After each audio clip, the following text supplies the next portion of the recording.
Sonic Rush was pretty successful when it came out.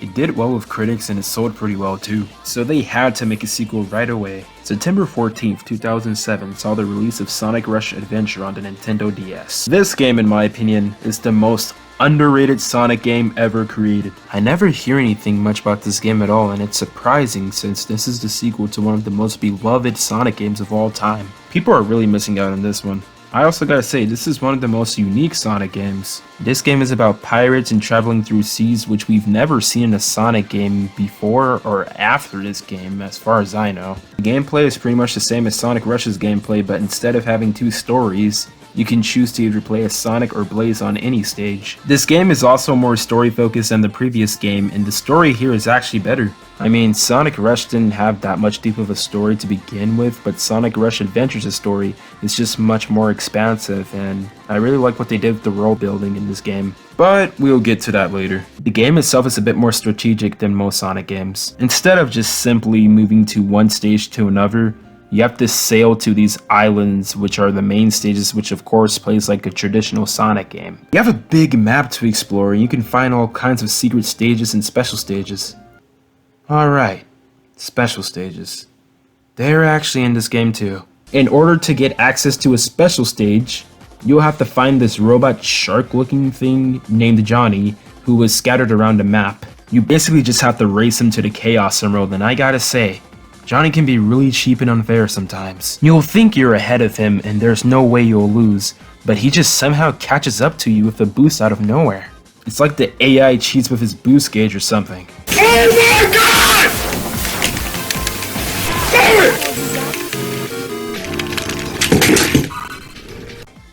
Man, why couldn't Sonic just boost underwater like he does in Sonic Unleashed and just beat Johnny that way? Other than that, the special stages are alright, sorta. They aren't too bad, and I definitely prefer these special stages over the ones in Sonic Rush. And this leads me to the next topic about this game. This is what I call the sailing minigames. There are 4 types of boats: Wave Cyclone, Ocean Tornado, Aqua Blast, and Deep Typhoon. The Wave Cyclone has you going at high speeds, and if you couldn't tell, this is also the same boat you use to race against Johnny. You can do tricks on ramps which will fill your boost gauge and collect rings which will also fill your boost gauge. In order to boost, you have to double tap the bottom screen or hold down the R bumper. The Ocean Tornado is slower paced and automated. You basically just have to shoot enemies and change your weapons, since some of the weapons won't even work on some enemies. You have a gun, flamethrower, and bombs. Next is Aqua Blast. This one is fast paced and you basically just destroy anything that is in your way. You can also use a spin, which is very useful for when enemies are coming in super fast. And last, and definitely least, the Deep Typhoon. This minigame is easily my least favorite. You basically just have to time your shots on the enemies, and it's kinda boring in my opinion. Whenever I have to go through these, I just feel like speeding up my game. It's that boring. The main point of these minigames are just for you to get to different islands. Like I said before, these islands are just stages or secret stages. The secret stages are really useful for getting materials to build more ships to progress on with the story. The higher rank you get, the more materials you get. So if you don't have enough materials to progress with the story, you'll just have to be replaying stages a lot to get the materials, which I'm fine with because the levels in this game are actually pretty good. In fact, the level design kinda improved. They finally got rid of the pointless bottomless pits and the stages are a lot more bigger now. My favorite stage being Sky Babylon. And the music in this game, as in every Sonic game, is amazing. Sadly, Hideki Naganuma didn't come back to compose the music for this game. There is a reason why, which is at the time, Naganuma wanted to return to do music for this game, but his boss wouldn't allow him since he was already working on a Yakuza game. That game being Yakuza Kinzan.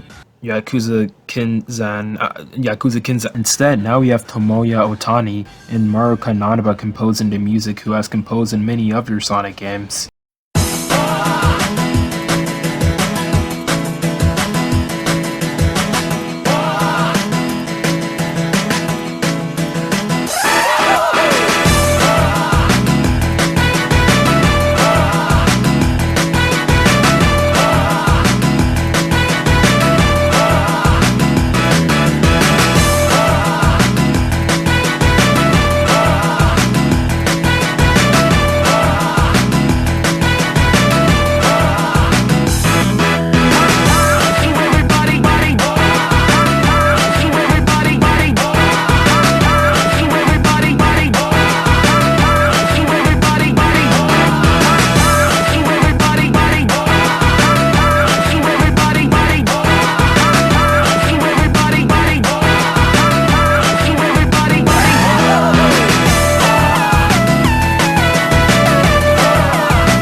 This game also has a lot of side missions, and I mean a lot of side missions. I didn't really do all of them because they are not required to beat the game.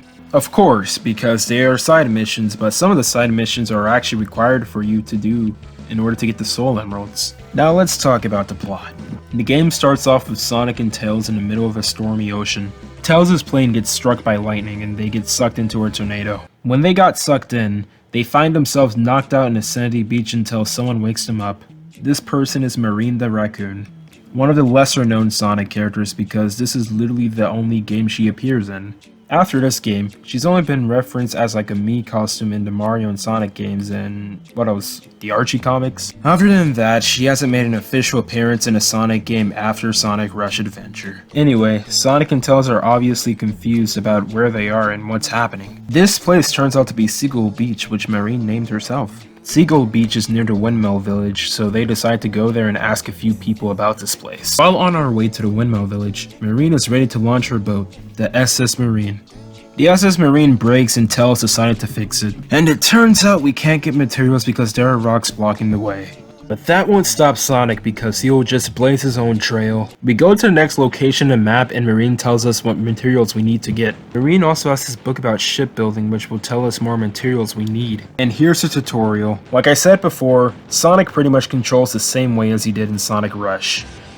So there's really not much I need to say about the tutorial. After completing the tutorial, we get some materials. With these materials, we can build Wave Cyclone at the workshop, and with this boat, we can sail to the next location to get some more materials. The way you travel to other locations is actually pretty cool. You have to use the stylus on the bottom screen to draw a path to which island you would like to go. We sail off to the first level Plant Kingdom. Marine must have called this place Marine Island mostly because she thinks she's the captain or something. This level Plant Kingdom is like Leaf Storm.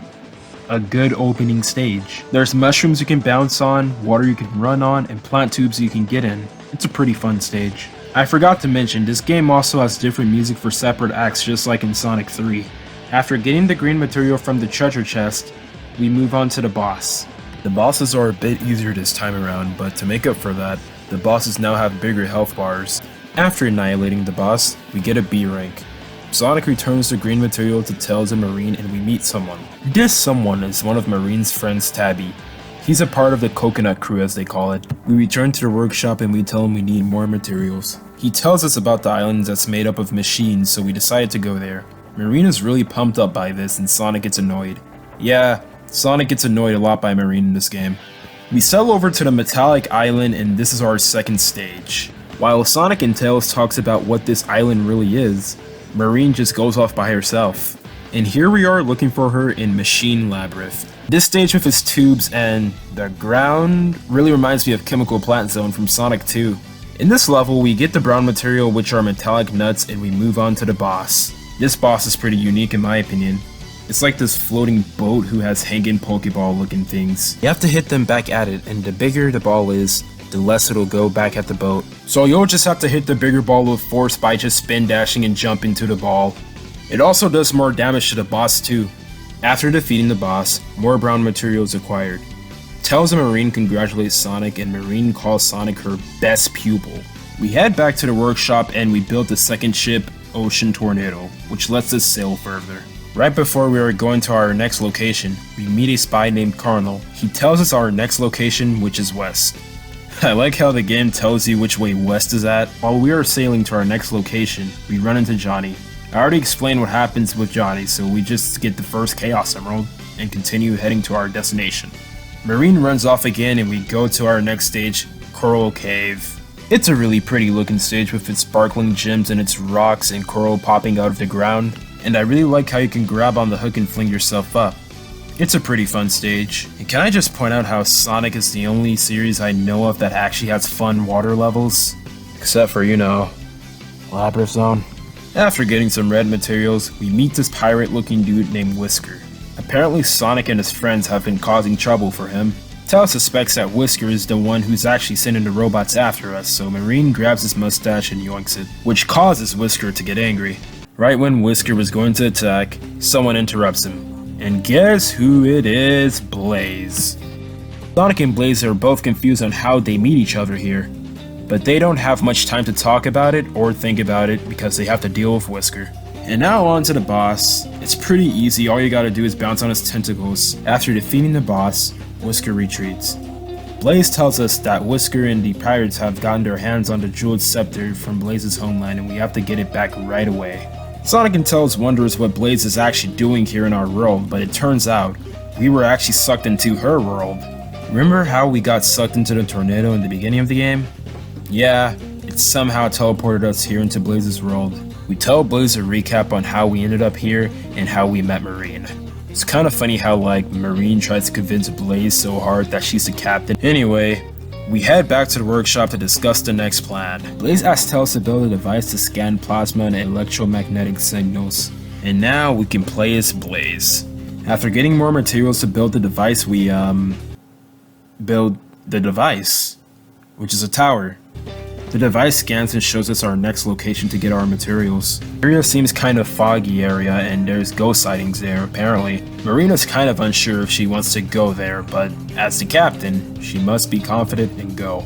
After heading east to the new island, we meet someone named Kylok. He apparently knows where exactly the ghost ship is at. We head there, and here is where we really discover Marina is afraid of ghosts.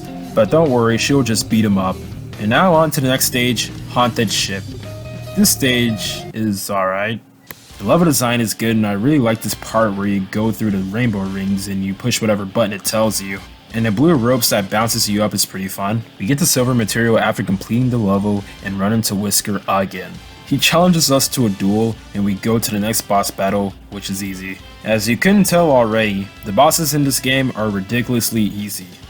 Whisker and his pirates retreats and we decide to go after them, but Blaze tells us we should hold back since the waters ahead are too rough for the ship. Icebergs are blocking the way.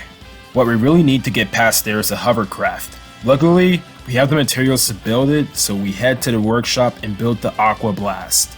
That's a pretty cool sounding name to me. While we were going to get into the hovercraft, Blaze suggests that we leave Marine. She throws a huge temper tantrum and this convinces Blaze to let Marine go with them. I guess that worked. Blaze will let Marine go if she doesn't wander off like last time. There are two ways we can go on the map. Northeast, which leads us to Blizzard Peaks, or East, which leads us to Sky Babylon. I went to Sky Babylon first because that's the level I like more. When we got there, we meet another koala named Daikon. He tells exactly where Sky Babylon is at, so we head there. One secret island stage later, and we're there. We find some ancient statue and after Blaze just told Marine not to touch it, she touches it. This awakens an ancient land. You know, I kind of thank Marine for awakening this because this is the best level in the game in my opinion. Anyway, we are blasted up into the sky and Blaze wants to go back down. The reason she wants to go back down is because, you know, Blaze is afraid of heights. Nice detail they kept from the last game. Whisker is back and he says a few generic evil villain lines and runs away. And here we are in the stage. Man, I love this level. Everything from how it looks, the music, the level design. It reminds me a bit of Sky Sanctuary but more colorful and vibrant, which is probably the inspiration for this stage. The level is really challenging and there are some moments where you have to stop and be precise, but I don't really mind that. And I really like this part in the level where you go in the background of the stage. Kinda reminds me of how you go in the background of Metallic Madness Act 2 in Sonic Mania. After getting the gold material, we go on to... wait. Can you guess where we're going to? Yeah, another boss. This boss is really interesting because it's a 3D auto runner. You just have to jump on those green things which will bounce you up and hit the boss. Or you can land on the platforms and just hit him that way. This is the only boss in the game that I actually found somewhat challenging, mostly because the bombs are pasted everywhere and how it speeds up later on. After defeating the boss, Whisker retreats up, and I gotta agree with Blaze here. They literally run away all the time. Anyway, we find a monument and it tells us about an old civilization. One day, the land fell and crashed into the ocean and became an island. Doesn't that remind you of something? The monument also tells us about their homeland, which is north. It's also funny how Marine does not know which way's north's at, but before we can go there, we must go northeast to Blizzard Perks and look for the Vikings. When we head there, Marine acts so excited about snow because she's never seen it in person before. The house the Vikings are supposed to be in is empty and Sonic suspects something fishy. The pirates of course might be involved with this. Tails randomly gives us a snowboard because we need those Sonic snowboard stages and here we are in this stage. Blizzard Perks Act 1 is a pretty challenging stage because there's basically bottomless pits everywhere and you're on a snowboard most of the time. But overall, it's an alright stage. Act 2 on the other hand, is pretty fun. I really like the part where you're spinning on the icicles. The material we get here are aqua materials, which are snowflakes. After the level, we run into the Vikings, but they are frozen. And guess who done it? Whisker. He froze the Vikings because they were in his way, and he also had plans to freeze us too. Bosses for this area is pretty interesting. You just have to hit his head, which will open his mouth, and you go inside of it. You have a time limit to go through his insides and hit the giant button inside of him. Whisker retreats again, and we decide to help the Vikings. They thank us and tells us more about Whisker and his pirates. Their hideout is actually in the ancient ruins that the monument at Sky Babylon was talking about. We head back home to discuss our next plan, but there is an earthquake. Marine tells us earthquakes don't really happen here often, and Blaze suspects that it was probably the Jeweled Scepter because it controls the planet's activity. We need to get back to Scepter because worse things can happen. Now we need to build a submarine so we can access the secret base, aka the ancient ruins. And now we have the Deep Typhoon, my least favorite minigame. Now that we have built all the ships in the game, the music in the overworld changes.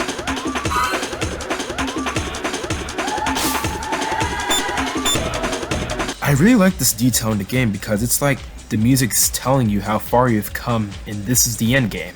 The game also now tells you where all of the secret islands are at, so I guess they're not really secret anymore. But some of these islands have the keys to the ancient ruins, so some of them you actually need to do. After getting all the keys, we're all set and ready to go to the hideout. Marine is really excited to go, but everyone else thinks it's best for Marine to stay behind because of how dangerous this mission is. Marine is in so much denial right now and thinks they are joking, but then she finally realizes they are serious. Blaze just straight up says to her that she is a nuisance. Have to get it through to Marine somehow. This scene is a bit sad to watch because of how Marine really wants to go with everyone and help them, even though she doesn't really help much. Saddened, Marine runs away. Sonic thinks Marine will probably get over it soon, so they continue on their mission. Meanwhile, we see Marine still hasn't given up and will prove that she is not a nuisance. We head to the secret hideout and here we are at the front door. We can see Blaze is worrying a bit for Marine, or probably feels bad for what she said to her. But Sonic cheers her up and now we are going to open the door. The grand finale to end Whisker and get the scepter back. But first we need to do a puzzle. It's pretty simple, you just have to set it to whatever it says on the top screen and the door opens. We are greeted to a large city-like area, which looks a bit like Italy. And here we are on the final stage of the game, Pirates Island. I really like the atmosphere of this level and like I said, it looks a bit like Italy. This is also another fun water stage. And it's pretty cool to me how you can grind on water and the stage is pretty well designed. Sometimes. I don't really like this part in Act 2 where you have to ride a dolphin underwater. Or maybe I just... After completing the level, we obtain black material, which is cannonballs. We meet up with Whisker and he offers us something special. It's just Whisker being goofy. And then Johnny comes out of nowhere. This is a surprise because Johnny was never really considered evil. He was just a person we raced to the Chaos Emeralds with. This is good because I can beat him up after all the pain I had to go through in those special stages. And now here we are in the final showdown against Whisker and Johnny. Yes, you fight them both. They aren't really that hard. If anything, the saws coming from the ground are more challenging than them. After defeating them both in an anticlimactic battle, Whisker refuses to hand the Jeweled Scepter over because someone higher will unleash their wrath. Who could that be? Whisker is trying to run off for the millionth time, but this time, he doesn't get away because Marine stops him at the last second. Marine chases after Whisker and we do the same. Whisker holds Marine and decides to torture her with Mr. Tickler, the ultimate torturer. Sonic and Blaze tries to save her, but Whisker holds her captive. Now we need to come up with a plan, so Tails distracts Whisker by telling him there's a Jeweled Scepter. This works and Whisker finds it. Right when he's wide open, Sonic attacks him, which causes Whisker to drop Marine. Blaze luckily catches her and now we fight against the final boss, Big Swell. You basically just have to hit the missiles he throws at you and break the barriers that are around the cannon. Then you jump inside of it and hit Whisker. Rinse and repeat. The final phase has the red laser zooming in close to you, and then you just land the final hit on Whisker.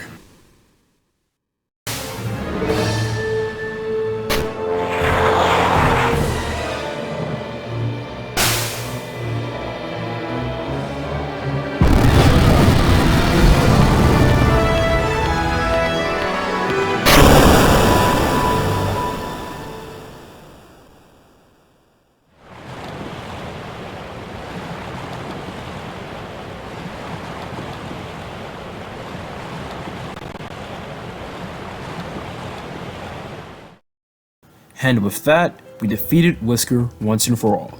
We assumed the jeweled scepter has sunk into the ocean along with the pirates, but to everyone's surprise, Marine had it all along after we defeated Whisker.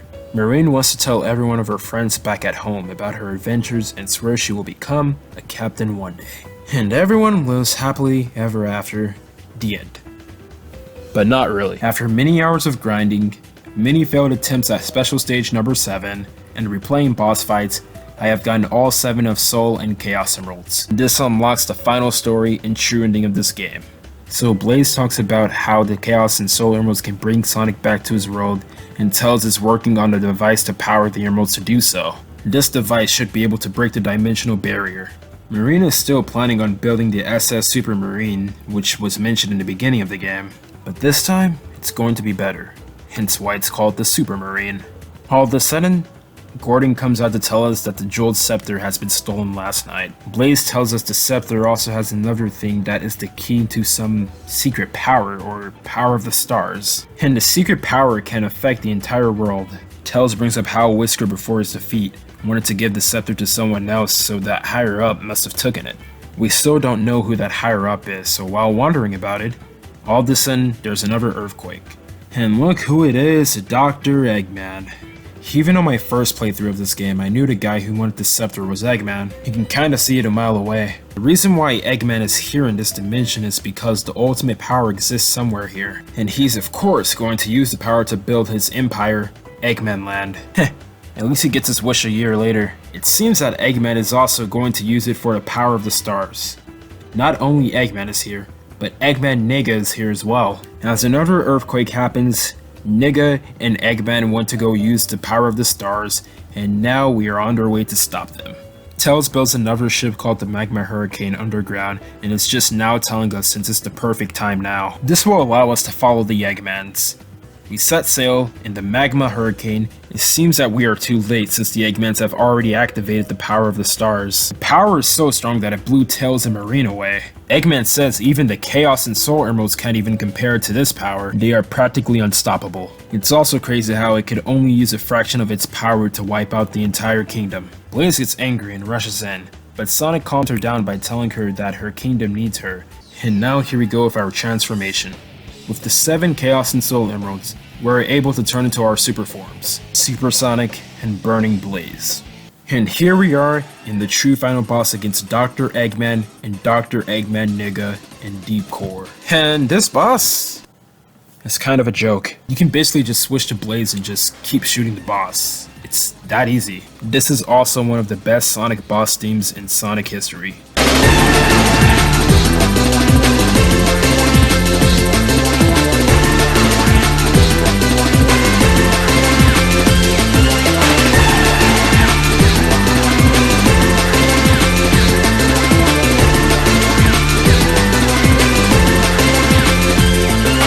After defeating the boss, Eggman is ready to unleash the final blow on us to wipe us out. Right when they were ready to fire, Marine shoots them and saves the day. Blaze uppercuts the Eggmans, and Sonic pierces through them, causing a huge explosion. The next day, Tails built a new ship named the SS Tornado EX, which is capable of dimensional travel. After having a long talk about how the Chaos and Soul Emeralds attract each other, Sonic asks Blaze about what happened to the scepter. It's thankfully back at the altar in heavy guard and safe. Blaze wonders if Sonic was brought to this world from the Chaos Emeralds for a reason, but guess we'll never know. Blaze offers Sonic a final handshake before Sonic and Tails returns to their home world. While Sonic and Tails are sailing off, Marine shows up in her own ship. Marine talks to them about how she will never give up and will always keep adventuring. Marine mentions next time they meet, they will be blown away on how much she's grown. Sonic says they will meet again someday. Marine also says she will find Sonic and Tails even if it means she will have to go to their world. They say their final goodbyes, and Sonic and Tails travels to the sunset. And that was Sonic Rush Adventure. What a fantastic game. This has to be one of the longest Sonic games I've played next to Unleash. Definitely not as long as that, but Rush Adventure is pretty long for a Sonic handheld title. This game has the most footage I've recorded out of all of the 3 games I'm going over. I'm kinda sad after this game, we never see Marine again. We do see Blaze a lot in future installments, even in some of the recent games like Team Sonic Racing, but Marine never appears in another game after this. Yeah, Eggman Nega hasn't appeared in any other Sonic game after his 2, but at least he was in Sonic Rivals and the Mario and Sonic games. I would really like to see Marina get in another Sonic game. Hell, it can even be a spin-off. I wouldn't mind. The story in this game was alright, but it had some forgettable characters like Whisker and Johnny. I still like them better than the Deadly Six, though. Overall, I love this game, and it is such an underrated title. More Sonic fans should play it. But this is not the end of the Sonic Rush saga. We have one more game to go over.